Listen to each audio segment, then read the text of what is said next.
Handloader TV. I'm your host, Jeremiah, and in this episode we're going to teach you guys how to hand load. It's a relatively simple process with many different ways to do it, and for the beginner this can be rather confusing at first.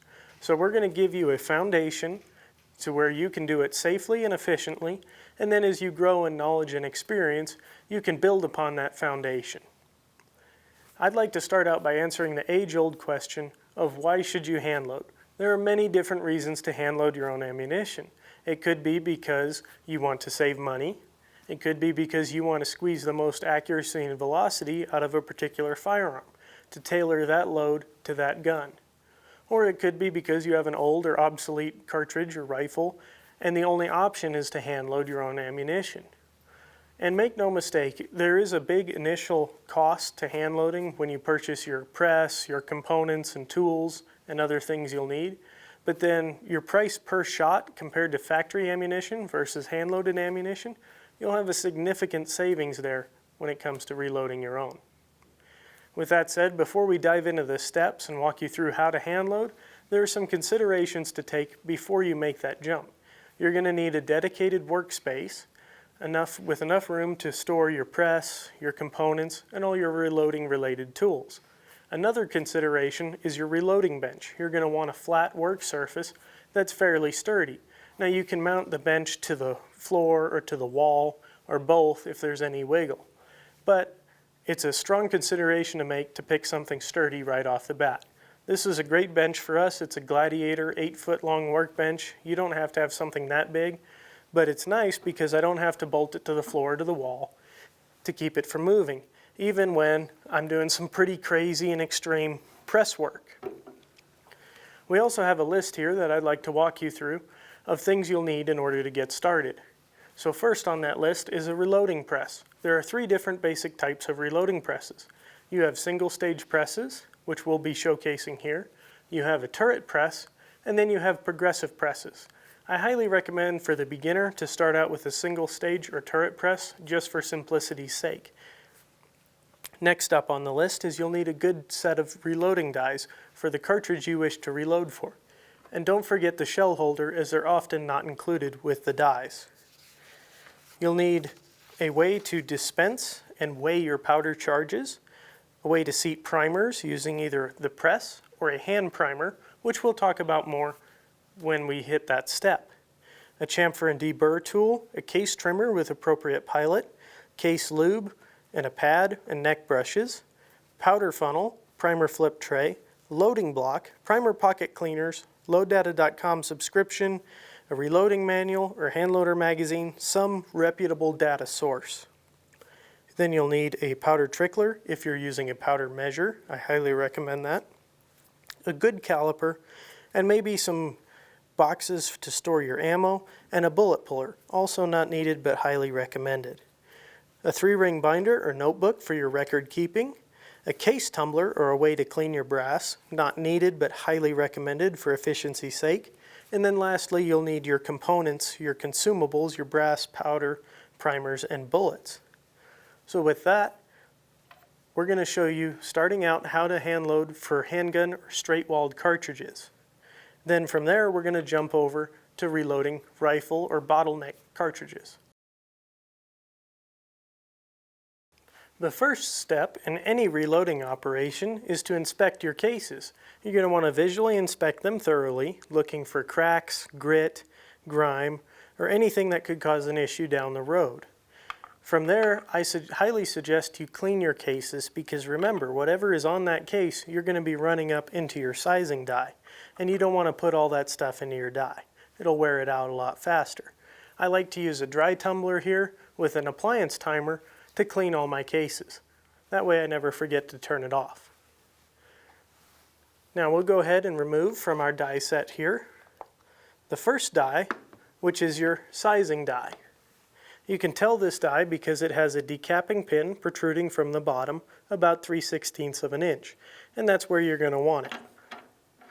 From here we can screw the die down, insert our shell holder into the ram of the press like so, raise it up, and continue to screw the die down until it contacts the shell holder.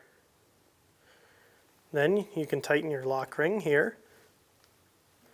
And if you like, to make your settings repeatable, you can snug up this lock ring here. That'll make a lot faster setup for next time after removing this die. Now a quick note on sizing dies for handguns. Many of them are carbide, like this die, but some of the older die sets do not have the carbide ring. And therefore, if that is your die you're using, you're going to need to use some case lubricant. But since we have a carbide die here, we don't have to worry about it. We'll place the shell, the case, into the shell holder and run it up into the die. And just like that, we've resized our first case. If we were using once fired brass or however many fired brass, the spent primer would be expelled from the decapping pin here into this little catch tray. So this is a fairly simple operation, and I personally like to work in batches for this. I'll size all my cases before removing the die and moving on to the next step.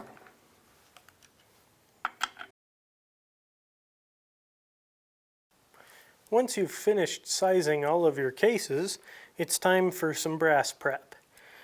First up, I like to check my overall length of my cases and make sure they're within the specified amount. This one's just a little bit long. You can find the trim to length in any reputable reloading manual. So I'll take the case, I'll slide it into this universal shell holder here, and then I rotate to lock it in. I've got it preset for this, but it uses various different pilots for whatever cartridge you're trimming. From here, give it a couple turns, you'll see the brass shavings fly off. Eventually it'll stop. And looks like we are perfect. From here, I like to clean out my primer pockets with this little scraper tool. They make all kinds of different tools for cleaning out your primer pockets. Put it in there, give it a couple twists. I like to tap the excess out, all that carbon and buildup in there from the primer. Then from here, I'll use a chamfer and deburr tool, like this one. Slide it in. Give it a couple of twists, flip it over, deburr the case mouth, just a couple more twists, and that'll allow easier bullet seating into your case. Jumping back over the press here, we still have our sizing die installed, so we'll need to remove that for the next step. We'll thread that out of our die. And our shell holder is still installed, so we're good there. I'm going to grab this die, the second die in the set, and I have a bullet in here as well. We'll take that out. Now this die, you can tell it's an expanding die because usually it's marked EXP or something along those lines. And if you disassemble it, you'll see it has this guy right here threaded into the die body. That's your expanding die. So how we'll set this up is we'll take a case, slide it into the shell holder, raise the ram, and we'll thread the die down into the press till it nearly contacts the shell holder, but not quite. Then from here, I'll tighten up our lock ring and thread down the expander till it makes contact with our case. Right about there. I'll remove the case, lower the ram, thread that in a few turns, and run it up into the die. This process will repeat itself until the bullet will sit consistently flush and square into the mouth of the case. Just like so. You want to take care not to overexpand your cases.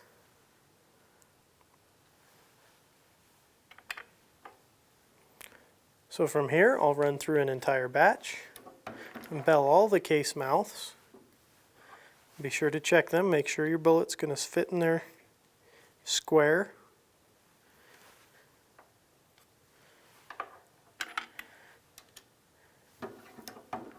This is a relatively simple and quick operation.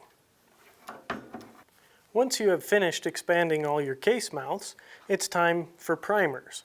Now some presses you have on the press priming, including this RCBS. And there's several different types. Some of them use a tube, which require you to take your primers from your package and then dump them into a tray, like this one here.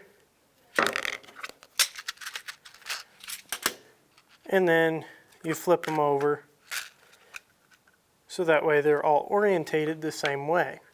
And then you can pick them up with your tube. However, this RCBS rock chucker just has a simple little priming arm. So let's show you how that works.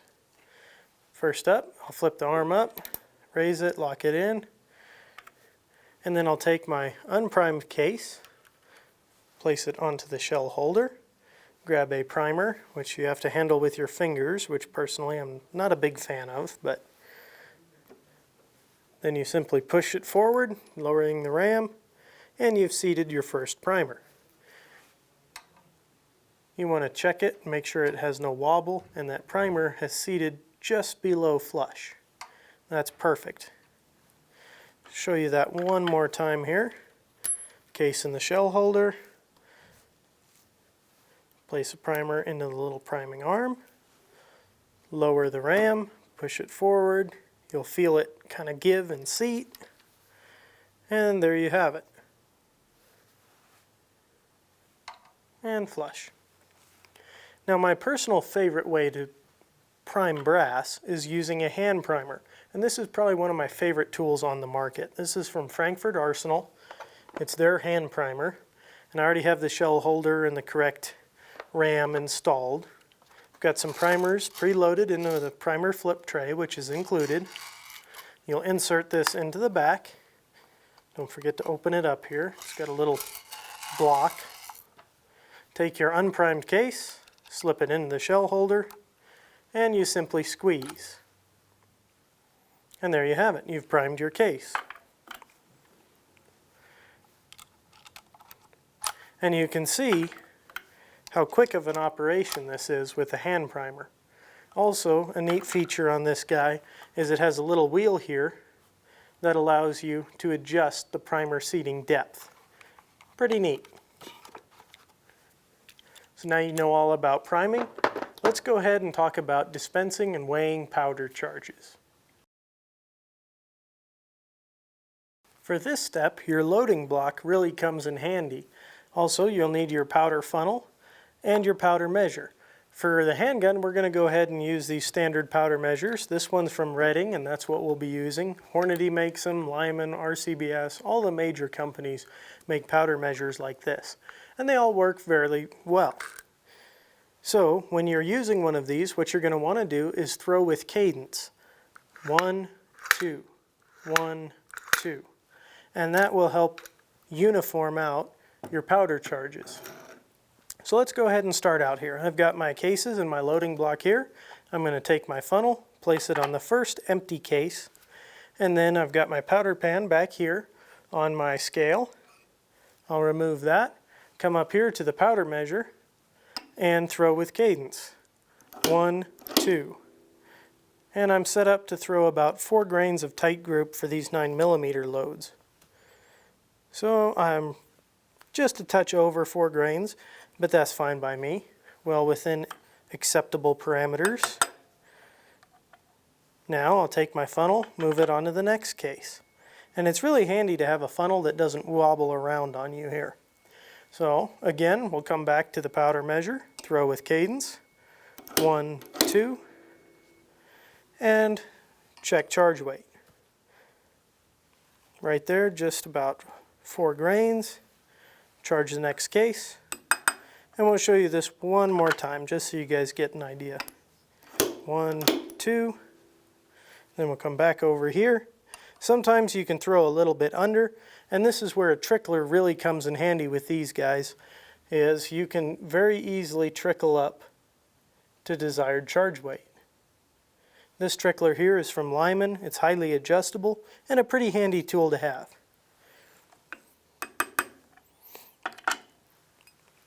And as you can see, we also have a bunch of different electronic dispensers, scales, and even the infamous balance beam scale from the old days. They still work great and they're very accurate. So when we jump over to the rifle hand loading side of things, we'll show you how some of these auto dispensers work. And we also have separate videos available for you to watch on both the RCBS Matchmaster and the Hornady Auto Charge Pro back there. Let's go ahead and move along to the next step. So jumping back over to the press here, we still have our expanding die screwed in. So we're going to go ahead and unscrew this guy. And we'll go ahead and replace it with our seating and crimping die. And usually these dies are marked seat or something along those lines. We'll go ahead and take this die, get it started here, take an empty case, place it into the shell holder, run it up into the die, screw the die down until you feel resistance.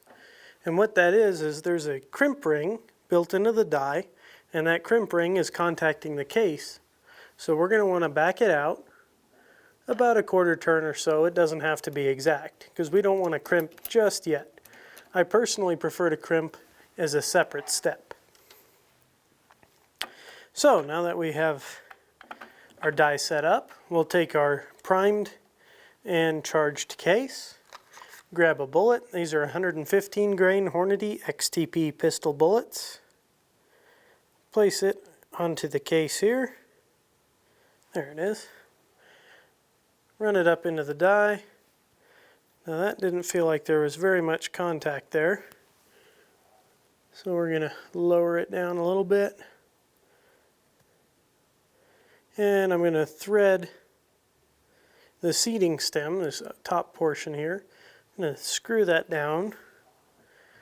There's contact. There we go. Now we should be fairly close here. Our desired overall length is 1.100 inches, give or take. So we've got to go down about 71 thousandths. So that's probably about 20, 30.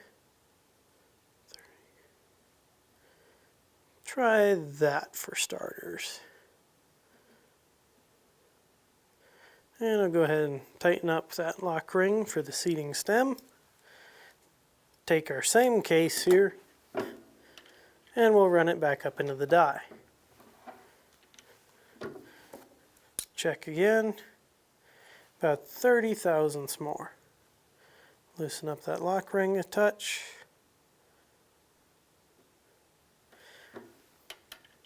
And that should do it. And that is perfect, right on the money at 1.100 inches. So then, the step just repeats itself. Place a primed and charged case onto the shell holder, take your bullet, place it as squarely as possible into the case, run it up into the die.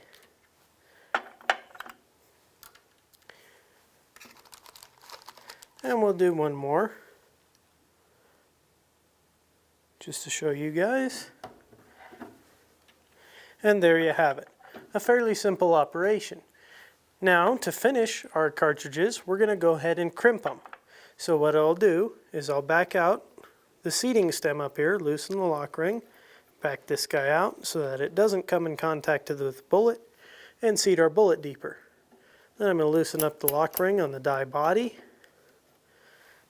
Take our loaded cartridge, raise it up into the die, screw the die down until it contacts the case, and then I'm going to go about 1/8 of a turn. That feels pretty good. I'm going to set my lock ring. You'll feel, almost feels like the press is camming over, but it's just inserting that cartridge into that crimp ring. and you'll see it's a little bit shiny around there. And we have applied a taper crimp for this 9mm cartridge. And that is the final step to the reloading process. There are many different crimps, and you can experiment with crimping using a heavy crimp, a light crimp. The primary purpose of the crimp is to hold the bullet in place to prevent it from moving under recoil. But it can also aid in lowering your standard deviation in extreme velocity spreads. Now you guys have seen for yourself how to load handgun cartridges. It's a simple 9 steps in this video, and you can easily use this video and follow along and load with us. Now let's go ahead and jump over to the rifle side of things. Reloading rifle cases or cartridges or bottleneck cartridges is a relatively simple process. As always, start out by inspecting your cases visually and making sure that there's no cracks or imperfections in the brass and that it's safe to load. Then it's time to go ahead and open up our die box here. Most rifle or bottleneck cartridges will feature a 2-die set like this one from Redding. This is our full-length sizing die, easily identifiable because the decapping pin is sticking out. So we'll go ahead and take this die and thread it into our press. Then I'll raise the ram and ensure the proper shell holder is installed. Thread the die down until it contacts the shell holder. There we have it. Then we'll go ahead and tighten our lock ring. That's nice and snug. And once your cases are cleaned in either a vibratory tumbler or a wet tumbler, or you've simply wiped them down and you're not going to get any grit stuck up in your die, you're ready to lubricate those cases. All bottleneck cartridges will require lubricant. So we'll go ahead, take our lube pad here. There are many different lubricants available on the market. We'll squirt some on the pad like so. And then I like to work it in with my fingers. Of course, there's also spray lubes that you can spray directly onto the case. There is also this Imperial Sizing Die Wax and Hornady Unique Case Lube, which you can simply wipe on the cartridge as you go along. So from here, we'll take, let's go ahead and just start out with 5 right here. Unsized cases. Some of these still even have the primer in them. And we'll roll them along our case lube pad. Just a few times. You don't need too much. Then we'll roll our case neck brush here. Get a good amount of lubricant on it to lubricate the insides of the case necks. This ensures that when the case is run up into the die, along the expander ball and decapping pin there, you don't have any hang-ups. And it makes for a smoother press stroke as well. So now that our cartridge cases here are lubricated, we're ready to run them into our sizing die. Again, proper shell holder is installed. Place them in, push them all the way back, and down it goes. And as you can see, the spent primer is expelled from the bottom of the case. And then the process just repeats itself. Again, working in batches is the most efficient way to work with a single stage press. And there are also many different ways to size your brass, but that goes beyond the scope of this video. We're trying to keep it basic and simple here.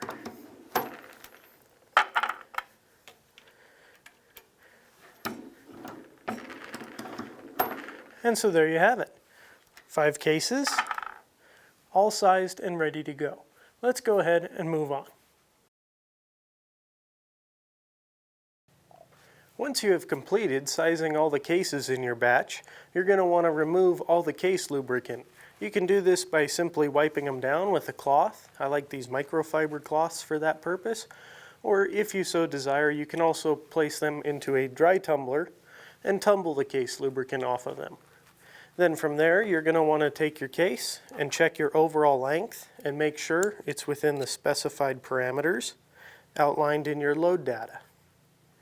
These are okay, so we're not going to trim. If you want to see trimming, go back and check out the hand loading for handgun cartridges, and we show you how to trim using this trimmer. Next up, you're going to want to clean your primer pockets with your little primer pocket cleaner tools. Tap that dust out, and then you'll simply chamfer the case mouth and deburr it. Now I like to do this even if I haven't trimmed, because I like to have a little bit of a chamfer to aid in bullet seating.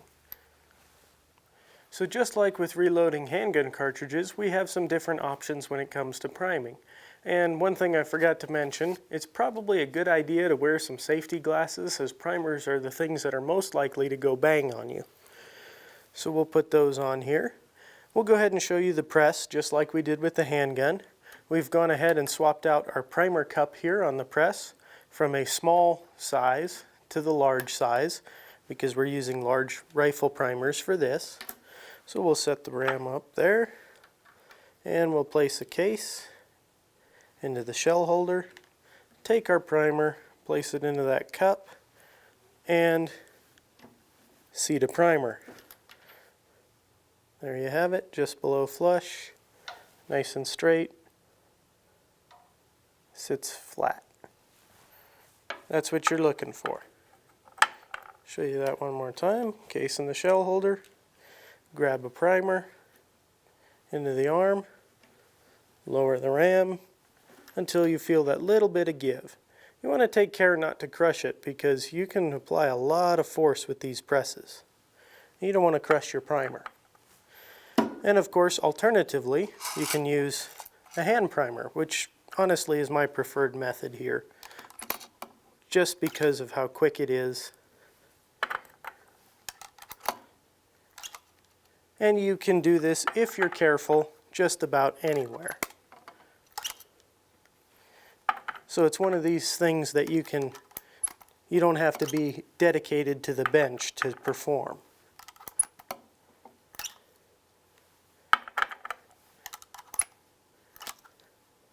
And there you have it. There's 9 cases primed and ready for powder. Now that we've primed all of our cases, I've gone ahead and consulted some load data from loaddata.com, and I found a start charge for this powder, Stayball 6.5, in our 22-250, which we're loading for. And the start charge is 35 grains. Now when you're first starting out, I highly recommend you begin at that start charge or the minimum load, because it's very easy to get yourself into trouble if you're not careful, and you can run into pressure signs. So I've got this RCBS Matchmaster set up so we can show you dispensing on this unit. I've got it pre-programmed, warmed up, and calibrated to throw 35 grains of powder. So I'm going to go ahead and hit the go button here, and you can see for yourself as it dispenses the powder. And the great thing about these units is they do take a little bit, but it's all hands-free stuff, and it'll let you know once it's done. So here we are, we're almost there. We'll go ahead, place our funnel on the first case, and 35 grains. We'll dump our powder. Return the pan, hit the go button, move our funnel to the next case. And while that's dispensing, I can come over here to the workbench and I can take some notes down, which is very important. When you first start out, you're going to want to keep meticulous records throughout your entire hand loading. Because if you find a good load or something that works well for you, you're going to want to be able to repeat that in the future. Dump our next charge. Come over here.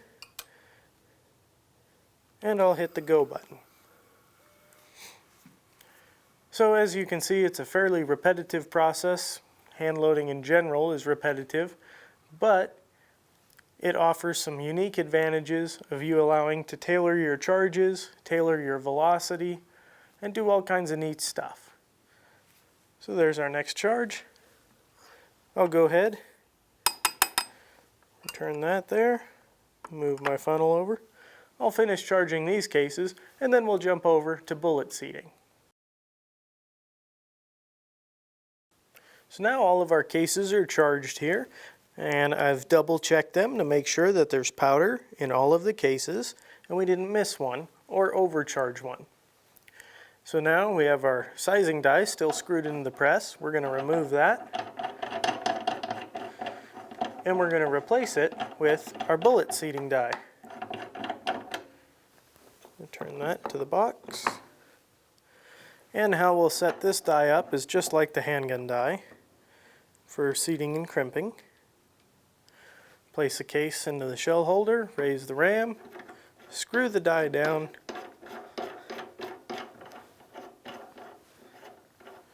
until that internal crimp ring inside the die contacts the case, and then we'll back it out about a quarter turn.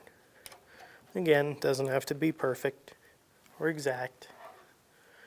So now that I have my primed, charged case on the shell holder, I'll take a bullet. These are .22 caliber Nosler RDF bullets.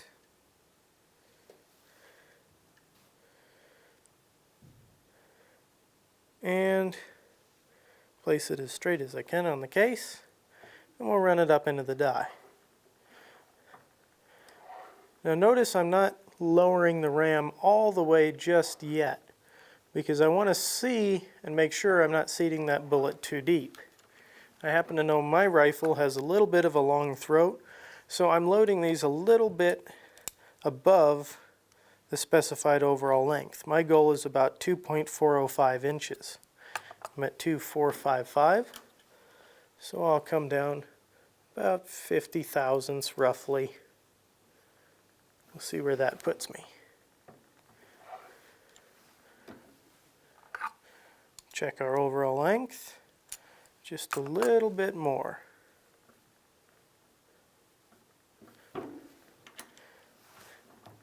It's smart to move in small increments when adjusting your seating die, because you can always push the bullet in deeper, but if you go too deep, you have to pull the bullet in order to fix that mistake. So I've got about perfect overall length there. I'm going to go ahead and lock this lock ring for the seating stem. And from here, I can seat the rest of my bullets. Case into the shell holder, grab a bullet, place it square, and just like history, it repeats itself. Now, an alternative method you can do is create what's called a dummy cartridge, which usually is a case without any powder or a primer in it, and you've just seated a bullet. Once you have a dummy cartridge, like this one, for example, you can place it into the shell holder, screw your die down until it contacts the case mouth, back it out a quarter turn just like we did, unscrew your seating stem all the way, make sure that the seating stem doesn't contact the bullet, but then you can screw the seating stem down until you feel it contact the bullet. Like that. That is as far as I can turn. It's contacting the bullet. Set my lock ring here. Then, when I take my next cartridge, or case rather, place a bullet on there, and go to seat it, it's seated to the exact same specification as my dummy cartridge. Kind of a neat little time-saving trick there. We'll go ahead and seat this last bullet.